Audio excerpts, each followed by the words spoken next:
Leo படத்தை லோகேஷ் கனகராஜ் டேரக்டே பண்ணாரு. அது அல்டிமேட் பொய். அதாவது சினிமானுடைய அல்டிமேட் பொய்ன்னா அது வந்து இந்த பொய் தான்.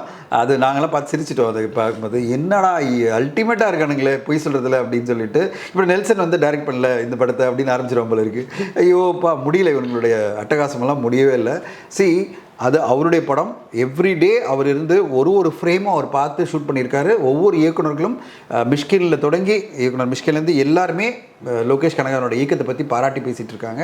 அப்படி இருக்கும்போது அவர் டைரக்ட் பண்ணல, இவர் தான் டைரக்ட் பண்ணார் அப்படிலாம் வந்து என்ன சொல்ல அட்டூழியம் அண்டு பொய்யினுடைய உச்சமாக நான் பார்க்குறேன். அட்டூழியம்னா இது வந்து இதை விட ஒரு மனிதரை வந்து நம்ம வந்து ஹர்ட் பண்ணணும்னு நினைக்க முடியாது. ஒரு மனிதர் வந்து இன்னொருத்தனுக்கு எவ்வளோ வன்மம் இருந்தால் ஒரு லோகேஷை வந்து ஹர்ட் பண்ணணும்னு இந்த அளவு பேசியிருப்பானுங்க மோசமாக. உண்மையிலே எனக்கு ரொம்ப கஷ்டமாக இருக்குது இதெல்லாம் பார்க்கும்போது. இது எப்படி கண்ட்ரோல் பண்ணுறதுனே தெரியல. அதாவது சேனல் ஒன்று கிடச்சிருச்சு, இல்லை எனக்கு வந்து ஏதோ ஒரு இதில் நான் பேசலாம் அப்படின்னு வரும்போது நான் இஷ்டத்துக்கு நான் பேசுவேன் அப்படின்னு நிறைய பேர் வந்து இறங்கி பேசுறது ரொம்ப கஷ்டம்.